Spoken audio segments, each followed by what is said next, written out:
Enggak.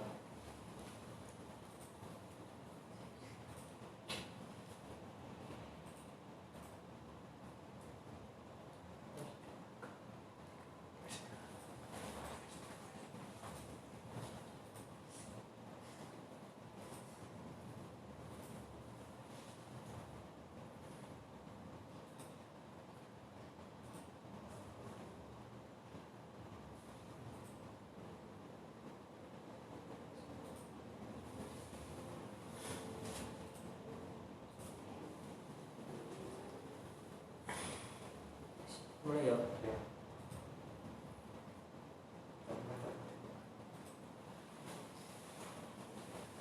Ya, kita mulai. Assalamualaikum warahmatullahi wabarakatuh. Selamat pagi dan salam sejahtera bagi kita semua. Alhamdulillah di hari yang luar biasa ini kita bisa berbagi dalam kegiatan PKS rumah sakit, di mana memang dalam kaitan hari ini kita ingin berbagi cerita dalam artian untuk kegiatan pembersihan rumah yang baik dan aman selama kita dalam masa new normal, atau mungkin dalam bahasa baru adalah berdamai dengan hal baru. Makanya ini kita akan berbagi pengalaman atau mungkin hal yang memang bisa dilaksanakan di dalam kegiatan pembersihan, di mana memang resiko dalam penyebaran pandemi saat ini banyak, memang tidak hanya pada rumah sakit saja, tetapi juga bisa berada di rumah. Kalau sebelum kita masuk ke materi, jika Bapak Ibu yang ada di link Facebook ataupun Instagram yang memang saat ini sedang live, itu juga bisa melihat di akun YouTube kami. Memang kalau di akun YouTube kami lebih komplit karena sudah ada materi yang kita share di sana, sehingga informasi yang akan kita sampaikan lebih jelas dan lebih detail di sana. Jadi bisa langsung diklik di YouTube kami RSU Wisma Malang. Jadi silahkan dicari di sana, official rumahnya sudah ada. Jadi nanti kita bisa lihat di sana karena materi juga sudah ada di sana, atau bergabung dengan link YouTube Zoom kami. Sebelum kita masuk ke sana, mungkin ada pepatah mengatakan bahwa tak nama tak saya, bahwa kita perkenalan dulu. Mungkin nama saya adalah Agung Evi Rahmawan, bisa dipanggil Awan. Posisi saya di sini adalah sebagai General Manager RSU Wisma, dengan riwayat pendidikan adalah keperawatan, memang dari sarjana ilmu keperawatan di Brawijaya. Saat ini memang saya aktif dalam bidang pencegahan dan pengendalian infeksi di rumah sakit yang tergabung dalam Himpunan Perawat Pengendali Infeksi Indonesia di pusat dan di Malang Raya. Jadi itu sebentar daripada yang memang kegiatan pencegahan infeksi yang saya lakukan di sana. Oke, kita masuk ke dalam langsung pada sharing materi hari ini yang terkait dengan adaptasi kebiasaan di tengah pandemi ya, atau adaptasi kebiasaan baru ini masih hangat dan memang masih dalam artian masih gereng ya, karena memang baru beberapa waktu yang kemarin dicanangkan bagaimana adaptasi kebiasaan baru ini dilakukan dalam upaya untuk pencegahan risiko penularan pada pandemi COVID saat ini, di mana beberapa kaitan dalam adaptasi kebiasaan baru ini banyak hal yang memang bisa dilakukan di sana. Salah satu hal yang paling mudah adalah dengan menjaga diri kita dari risiko paparan dan transmisi bakteri atau virus di sana. Salah satu yang mudah dilakukan adalah dengan cara cuci tangan, kemudian penggunaan masker dan social distancing yang memang bisa dilakukan oleh setiap orang ataupun komponen dimanapun berada, itu bisa dilakukan di sana. Kalau kita melihat daripada Kementerian Kesehatan yang memang selalu menggaungkan terkait dengan adaptasi kebiasaan baru, salah satunya adalah mungkin ketika Bapak Ibu sedang sakit flu atau mungkin batuk atau mengalami tidak enak badan dalam artian yang memang tidak nyaman untuk bekerja, mungkin bisa istirahat di rumah atau mungkin di sana. Kemudian selalu membawa hand sanitizer. Hand sanitizer itu adalah untuk alat cuci tangan yang berbasis alkohol, di mana tidak perlu kita cuci tangan dengan air mengalir kalau menggunakan hand sanitizer, tapi memang lebih baik ketika memang sudah beberapa kali melakukan cuci tangan dengan hand sanitizer, kita bisa cuci tangan dengan air mengalir. Nah, itu bisa dibawa kemana-mana, kemasan sangat banyak sekarang, kecil-kecil ya, bisa mudah dibawa, macam-macam mereknya, dan itu bisa dilakukan setiap saat. Dan memang yang paling bagus adalah setiap kita kontak dengan area umum, dan setelah kontak dengan area umum terutama, itu kita lebih aman adalah kita harus cuci tangan, karena kadang-kadang kebiasaan kita yang pegang hidung, pegang mata, yang sering seperti itu menjadi risiko salah satu penyebab bisa tertularnya penyakit dari luar. Kemudian wajib memakai masker. Nah, ini yang memang harus dilakukan atau hal yang bisa kita lakukan untuk menjaga biar tidak terkena transmisi penyakit saat pandemi ini, salah satunya adalah menggunakan masker. Mungkin kalau saat ini saya tidak menggunakan masker karena mungkin di ruang ini hanya ada saya, jadi tidak ada risiko yang memang bisa. Tapi ketika kita keluar, kita ke area umum, itu lebih baik adalah menggunakan masker. Kemudian sering cuci tangan dengan sabun. Nah, ini juga menjadi hal yang bisa dilakukan. Dengan sabun berarti dengan air mengalir. Ketika kita tidak menemukan area fasilitas cuci tangan, tadi bisa menggunakan hand sanitizer. Kemudian jaga jarak juga bisa dilakukan. Kemudian tidak bersalaman dulu ya. Jadi memang tidak bersalaman itu memang dalam artian kaidahnya bahwa penularan ini memang secara penelitian ilmiah memang banyak ditularkan lewat kontak atau lewat sentuhan, sehingga memang salah satu penularan tertingginya dari sentuhan tangan, yaitu dengan bersalaman salah satunya. Kemudian kontak dengan area-area yang umum seperti gagang pintu dan sebagainya itu juga menjadi salah satu penyebab penularan daripada di mana. Kemudian kalau dari kementerian itu juga ada menggunakan uang elektronik, dalam artian ini memang mengurangi risiko-risiko paparan dari peredaran uang. Karena kalau kita uang elektronik ini lebih banyak akan kita manfaatkan sendiri. Jadi uang itu kartu elektronik ini akan kita simpan sendiri sehingga tidak sampai berpindah kemana-mana dan tidak kemana-mana. Kemudian setibanya di rumah, nah ini untuk bapak ibu atau teman-teman atau rekan-rekan semuanya yang bekerja juga, dalam artian ketika masa pandemi tetap harus bekerja di luar, tidak work from home ya. Seperti kami di rumah sakit tidak boleh ada libur, mungkin kami ada libur tapi harus gantian. Nah ini memang kami selalu menyampaikan bahwa memang mandi setelah langsung sampai di rumah itu adalah hal yang memang harus dilakukan.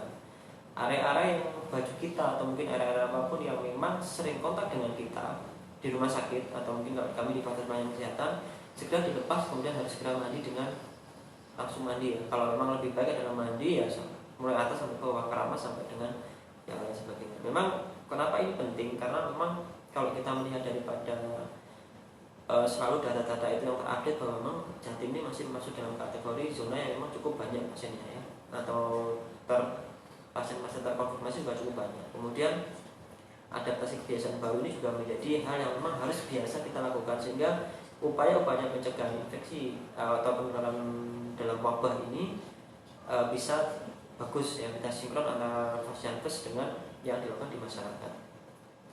Kenapa ini penting dianggap ya, kalau kita Bapak Ibu juga bisa lihat di YouTube kita bahwa memang salah satu risiko transmisi secara umum itu adalah satunya adalah kontak dengan orang lain tadi itu yang kita sampaikan di awal, salah satunya dengan sentuhan tangan, bersalaman, kemudian kontak dengan meja yang memang atau mungkin area umum lain yang memang kita pegang-pegang secara bergantian, itu juga menjadi risiko salah satu kontak yang bisa dirasakan. Kemudian kalau kita menggunakan tombol APD ini terutama di Fasiankes kita, di pelayanan kesehatan kita ya, juga menjadi hal yang menjadi risiko saat kita melepas atau memakai juga menjadi risiko. Kemudian tata kelola lingkungan yaitu kebersihan. Kalau di kami kebersihan di Fasiankes ini di rumah sakit memang kami tata kelola dengan sangat luar biasa detailnya ya. Bagaimana kita harus membersihkan ruang isolasi, bagaimana kita membersihkan ruang area umum, bagaimana apa yang dilakukan sudah kita buatin pelopat dan memang sudah benar-benar kita jaga dengan baik. Nah, bagaimana dengan di rumah? Sebenarnya tata kebersihan di rumah itu tidak jauh beda dengan kebersihan di rumah sakit yang di area umum. Yang memang resiko-resikonya adalah secara umum, tidak terus spesifik pada ruang isolasi atau apa, itu di sana hampir sama. Jadi bagaimana kita melaksanakan kebersihan di sana? Nah, ini yang kita bahas, kita kupas hari ini ya. Kemudian kalau di rumah sakit juga salah satu menjadi risiko adalah tata laksana di yang lain jenazah dan sebagainya. Kalau perkembangan kasus ini yang sebenarnya sudah terlalu lama ini datanya, tapi yang cukup tinggi dan memang ada adalah memang di Jawa Timur sendiri juga sangat banyak data kasusnya. Nah, kemudian konsepnya ini yang kita masuk ke dalam tahapan materi atau mungkin kalian kita bahas hari ini. Pertama terkait dengan konsep tata laksana kebersihan rumah. Apa yang dilakukan pertama? Pertama adalah identifikasi jumlah orang di rumah ya. Artinya adalah begini, ketika kita bisa melakukan identifikasi area di rumah, semakin banyak orang di rumah itu menjadi risiko. Apalagi kalau semakin banyak orang yang biasa keluar masuk dari luar ke rumah, semakin banyak itu menjadi semakin banyak juga risiko yang menjadi area di rumah menjadi risiko. Kemudian kedua adalah identifikasi area. Identifikasi area di sini adalah maksudnya begini.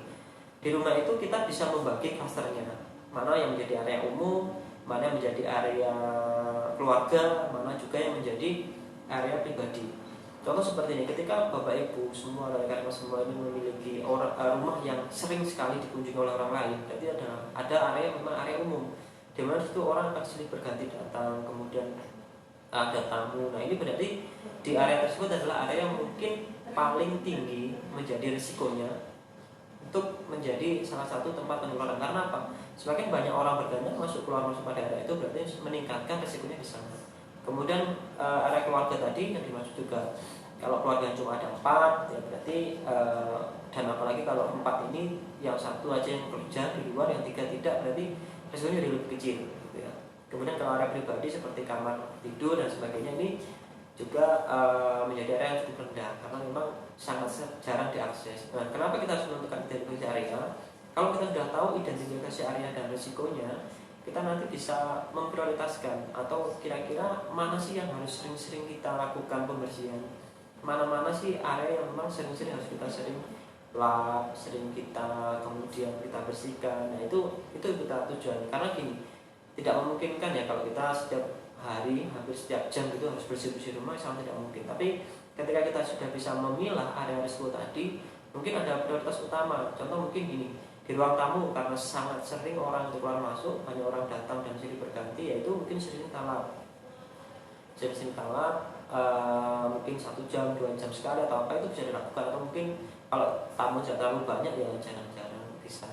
Kemudian yang area sedang tadi seperti ruang keluarga, itu juga menjadi prioritas juga lebih akan banyak dilakukan pengelapan atau mungkin pembersihan dibandingkan dengan ruang area privat atau mungkin kamar, karena memang area yang sering dikontak adalah area yang tadi itu menjadi area sedang sama tinggi.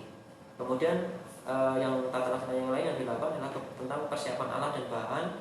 Nah alat ini yang dimaksud adalah bagaimana alat pel ini benar-benar ketika kita mau pakai kita cuci, kemudian setelah kita pakai pun harus kita cuci, sehingga virus atau mungkin bakteri yang ada dalam alat pel tersebut itu bisa kita hindarkan, kita lepaskan, kita buang ke sana. Kemudian bahan yang digunakan itu bisa disesuaikan dengan Bapak Ibu yang memang saat ini banyak sekali di area luar atau mungkin di pasaran banyak sekali produk yang memang menyampaikan ini aman, silahkan dipakai.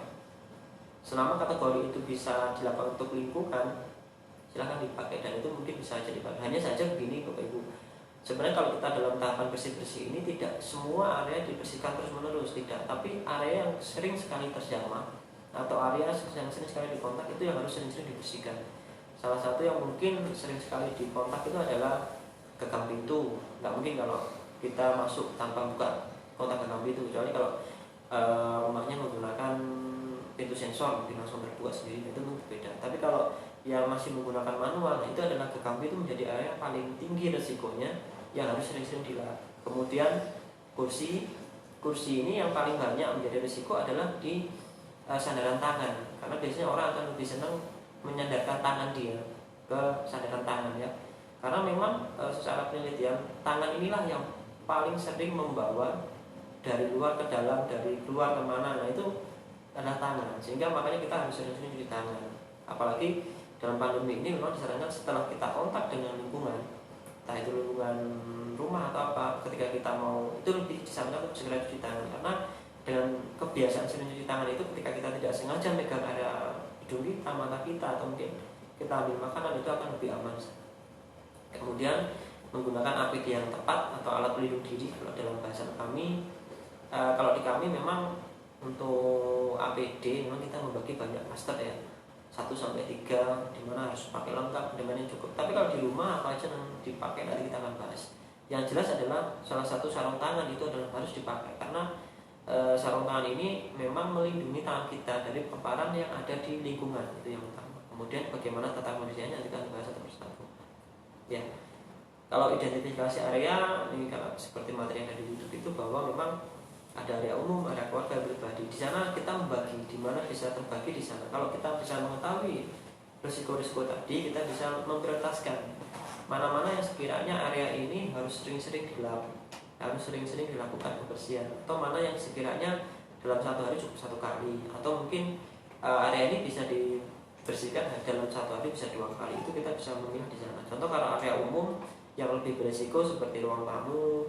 Kalau Bapak Ibu suka menerima tamu di teras, ya mungkin area teras itu yang perlu sering-sering dilakukan pengelolakan. Tetapi ketika kita bicara teras, ya teras dengan udara alami yang bagus, sinar matahari yang masuk, itu sebenarnya sudah membantu banyak bagaimana pencegahan penularan itu menjadi maksimal di sana.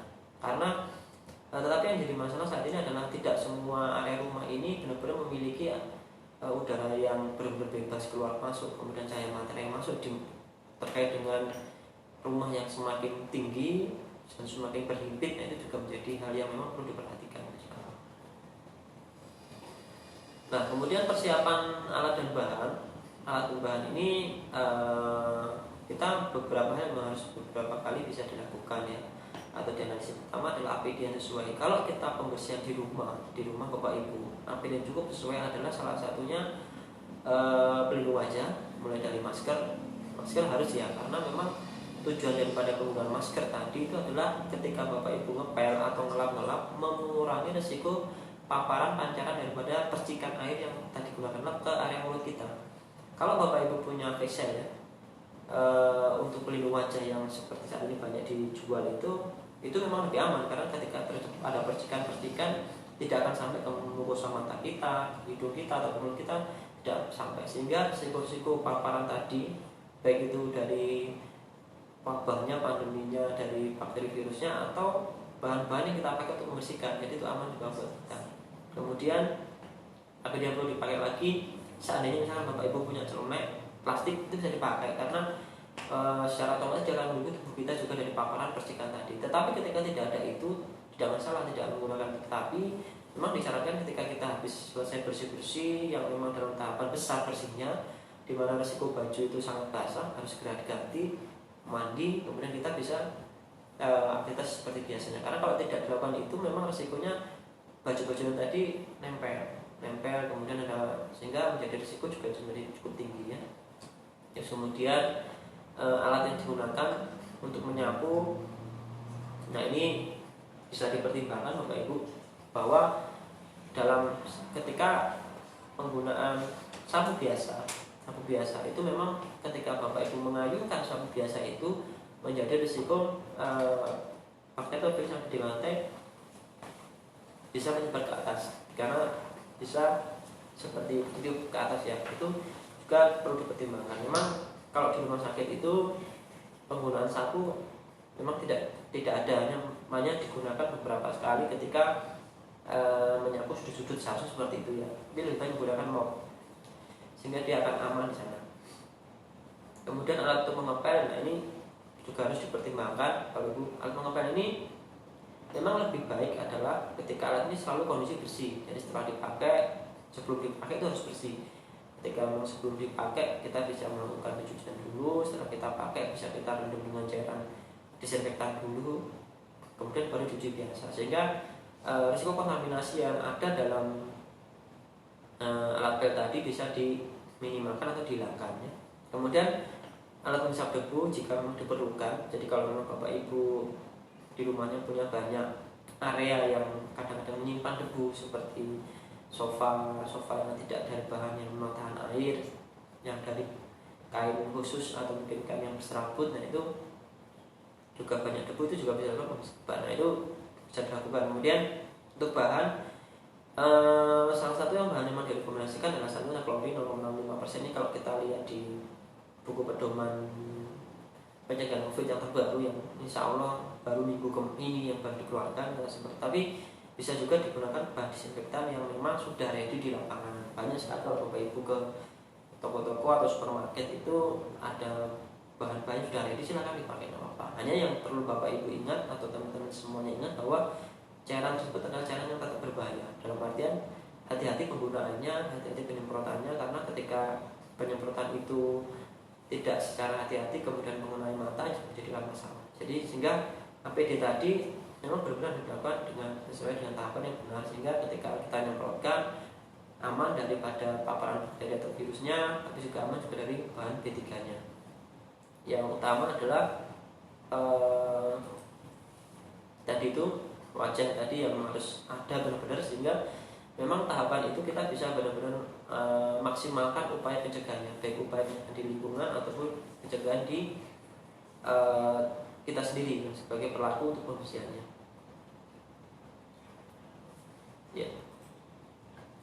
Nah kemudian kalau kita jangan buka di YouTube kami, memantau di YouTube kami itu juga ada beberapa teknik cuci tangan. Nah sebenarnya teknik cuci tangan ini sangat familiar, sangat selalu kita kalau di rumah sakit selalu kita sampaikan ada 6 area wajib yang dilakukan cuci tangan. Telapak tangan, punggung telapak tangan, kemudian sela-sela jari, kemudian punggung jari, putar, kemudian jempol, dan adalah ujung-ujung kuku. Ini yang terakhir. Kenapa? Kalau kita melaksanakan kaidah 6 area wajib tadi dengan benar, insya Allah tangan kita akan benar-benar bersih. Dan kaidah ini sebenarnya sudah ada di guideline WHO tentang hand hygiene, itu juga ada di sana. Sehingga ketika kita melakukan cuci tangan dengan area 6 tadi itu, yang disapu bersih dengan desinfeksi cairan pembersih kita, itu akan menjadi sangat bagus, luar biasa. Sehingga tangan kita setelah melakukan cuci tangan akan dalam keadaan yang bersih dan siap ketika kita misalkan memakan atau kemudian mau mengambil alat-alat atau mungkin bahan dari lingkungan itu akan aman. Bagaimana dengan cuci tangan dengan air mengalir pun sama, hanya saja ketika air mengalir ada tambahan penggunaan sabun, tapi ketika perataan sabunnya tadi juga sama, di area telapak tangan diratakan, kemudian area punggung telapak tangan diratakan, kemudian sela-sela jari, kemudian punggung jari sampai jempol sama ujung kuku juga harus katakan, sehingga ketika nanti setelah selesai kita ambil air mengalir juga akan menjadi bersih, benar-benar tangan kita menjadi bersih. Nah untuk area 6 terkait dengan ujung kuku memang lebih aman ketika masa pandemi atau mungkin tidak masa pandemi pun, kuku dalam keadaan terpotong rapi, tidak terlalu panjang, apalagi sampai hitam. Nah itu adalah pilihan yang paling bagus Bapak Ibu, karena semakin bersih kondisi tangan kita, semakin bersih kondisi keadaan kita, itu akan semakin memaksimalkan upaya pencegahan dan penurunan pada pandemi seperti ini ya. Tapi untuk ibu-ibu semua atau mungkin mbak-mbak ya, mungkin yang masih khawatir kalau kita sering cuci tangan apakah nanti akan mengurangi kelembutan tangan, insya Allah tidak, karena memang saat ini banyak sudah yang memang menyediakan ada moisturizernya yang ada kandungannya itu, sehingga ketika kita gunakan berkali-kali biasanya akan tetap lembut di tangan ya, seperti itu. Kalau di rumah sakit, kalau Bapak Ibu lihat di YouTube itu ada 5 momen atau 5 di mana kita wajib cuci tangan, sebelum ke pasien, setelah ke pasien, sampai dan setelah kontak lima dan sebagainya. Tapi kalau kita di rumah, yang paling aman kita selalu tanamkan adalah setelah kontak dengan orang lain dan setelah kontak dengan lingkungan, itu sebaiknya memang lebih aman cuci tangan. Membiasakan diri cuci tangan lebih baik, karena apa? Ketika kita sudah terbiasa cuci tangan, ketika tidak sengaja kita ambil makanan, berarti tangan kita sudah dalam keadaan bersih. Cuci tangan tadi ada 2, bisa dengan air mengalir atau bisa tanpa dengan air mengalir bisa. Ya, kemudian saat kebersihan tidak perlu Bapak Ibu kalau di rumah itu menggunakan APD yang full ya, hazmat. Saya mungkin hazmat itu sangat familiar, sekarang ini sudah familiar, pakai baju astronot tidak perlu. Tadi sudah kita bahas sedikit di depan. Memang saat di rumah yang penting adalah area bagaimana kita tertahan daripada aman dari percikan yang kita lakukan di sana.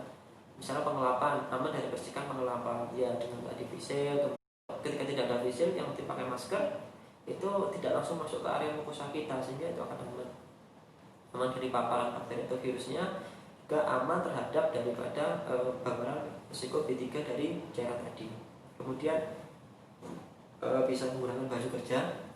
Kalau di rumah itu pakai baju biasa bisa, atau kalau memang bisa pakai celemek bisa menggunakan celemek. Tetapi ketika tidak ada celemek, tidak apa pakai baju biasa, tidak masalah. Tetapi himbauan atau sarannya adalah ketika setelah selesai melakukan kebersihan tadi, sebaiknya baju tadi segera Bapak Ibu segera mandi, lepas semua, ganti pakai baju yang baru, itu lebih aman. Sehingga baju yang tadi terkontaminasi oleh lingkungan tadi, paparan cairan di lingkungan tadi, itu bisa tidak sampai mengkontaminasi dengan yang lain. Jadi kalau kadang-kadang kita itu habis bersih-bersih masih males ya, duduk-duduk lihat TV, dan itu mungkin sebaiknya dihindarkan, karena ketika kita sudah beresiko pada area kotor atau mungkin kita terlihat kotor terhadap lingkungan lagi, itu lebih baik kita segera mandi, ganti baju, dan lebih aman. Apalagi kalau kita di rumah punya anak kecil yang dimana tiba-tiba sewaktu-waktu datang untuk ketika meluk atau mungkin minta gendong, itu juga menjadi risiko yang cukup besar ya. Kalau misalnya apalagi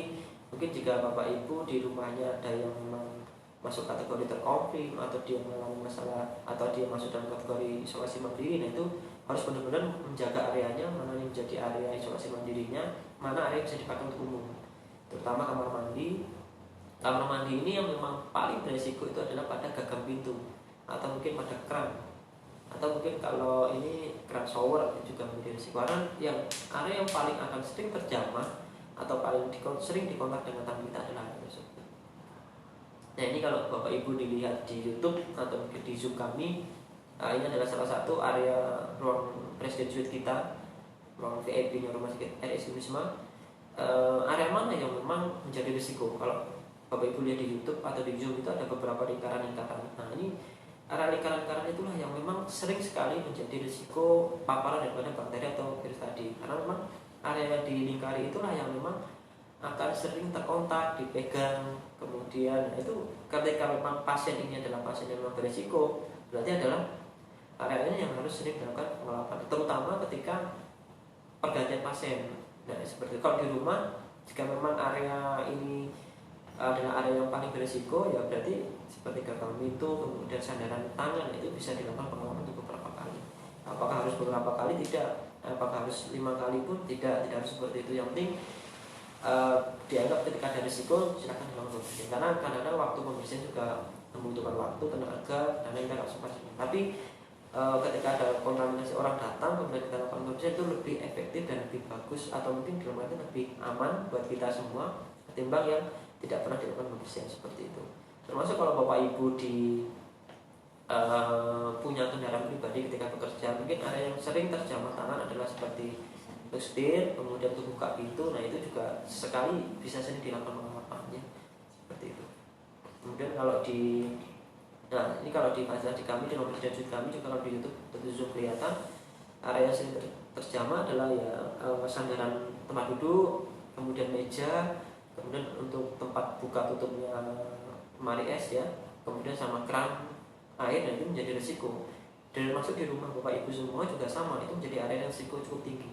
Kalau memang area tersebut atau wilayah tersebut itu sering sekali dipakai untuk orang atau akses orang, seperti jadi ruang keluarga, di mana ruang keluarga itu ada TV yang dekat dengan dapur misalkan, berarti kan menjadi area umum yang memang akan banyak orang akses. Nah itu bisa diplanningkan atau direncanakan untuk sering-sering dibersihkan. Ya tidak sering itu dalam artian berapa, sebenarnya tidak ada sebuah penelitian yang harus bukan berapa, tidak, cuman misalkan dalam sehari 2 kali, sehari 3 kali itu mungkin dirasa sudah cukup. Yang penting ketika kita merasa aman, kita merasa nyaman, insya Allah selama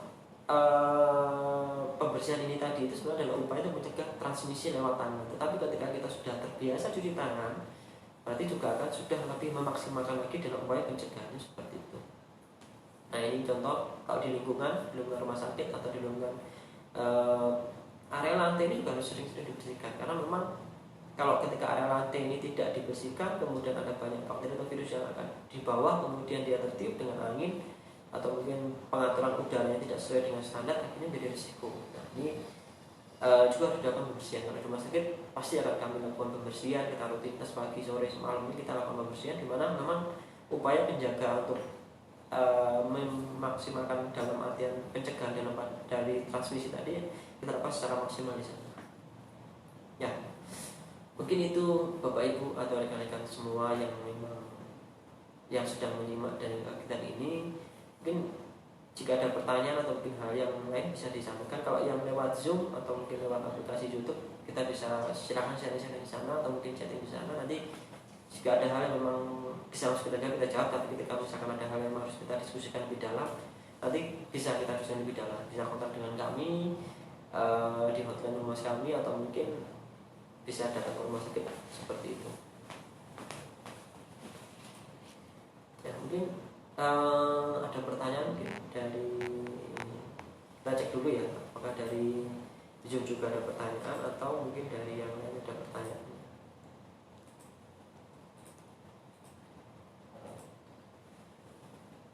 Oke, tapi ya,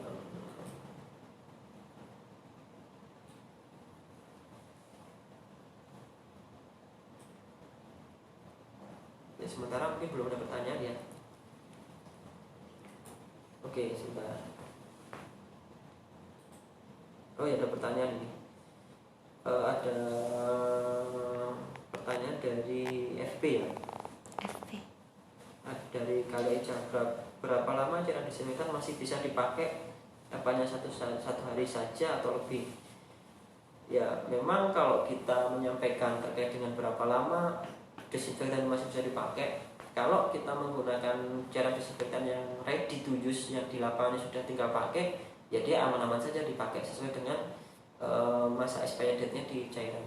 Memang lebih aman menggunakan cairan yang ready to use dari pabrikan, sehingga campuran daripada cairan tadi lebih aman dipakai. Sehingga kalau itu ya bisa dipakai sampai expiry date-nya itu ini. Jadi ketika misalkan expiry date-nya satu bulan, bisa dipakai sampai 1 bulan. Cuman kalau yang kita mengoplos sendiri ya, misalkan menggunakan cairan tertentu, kita menggunakan mengoplos sendiri, memang sangat rentan karena kadang-kadang sediaan tempatnya, kemudian air yang digunakan atau mungkin alat bahan oplosnya itu kadang juga tidak maksimal. Memang lebih aman adalah bisa menggunakan sehari aja kita bikin. Jadi kita bikin sehari kecil ya, cukup beberapa mili aja, kemudian nanti setelah 1 hari habis, besoknya kalau kita mau pakai kita hapus lagi, itu lebih aman seperti itu. Karena kalau dengan seperti itu berarti cara yang kita gunakan ada selalu fresh, selalu baru, dan itu akan menjadi aman ya. Ada lagi pertanyaan dari Mbak Vivi Indah ini dari FB, bolehkah penyemprotan kasur dengan disinfektan? Kalau boleh, berapa lama jarak waktu kasur setelah disemprotkan? Boleh dipakai tidur lagi apa enggak? Kalau terkait dengan kasur ya, atau tempat tidur, nah tempat tidur ini kalau dia bahan dari kasur tanpa pelapis ya, tanpa berlapis, yang aman dari kalau kita bicara adalah kita Oscar ya, atau seperti itu sebenarnya tidak maksimal kalau kita semprot. Karena kalau ketika kain itu kita semprot, memang menjadi agak berisiko. Jadi kalau memang kita mau aman, kasur itu kita bisa lapisi dulu ya, kita lapisi dengan bahan yang dari tahan air. Kemudian ketika kita mau melakukan pembersihan, tinggal kita semprot, itu lebih aman ya. Karena kalau dengan seperti itu, bakteri-bakteri nempel pun kita semprot juga aman. Karena kalau kita menggunakan bahan dari kain, kadang-kadang masih ada yang nempel di kainnya. Kemudian ketika kita semprot pun itu airnya juga akan terserap, dan kemudian ketika kita lap pun juga tidak maksimal. Bagaimana kalau dengan kasur yang bahan kain seperti itu? Memang kalau dalam masa pandemi, dan memang kalau di rumah sakit kan itu sudah tidak dipakai ya. Rumah sakit selalu menggunakan yang berbahan khusus, kemudian terlapisi dengan bahan yang tahan air, sehingga ketika ada pasien selesai dipakai, kita langsung semprotkan, kita bersihkan. Nah itu kalau seperti itu aman, karena memang dia tahan air dan kita bisa lakukan pengelapan seperti itu. Kemudian ada pertanyaan lagi nih sepertinya ya, dari Pak Rudi Karsa, apa benar virus corona bisa tertular lewat udara?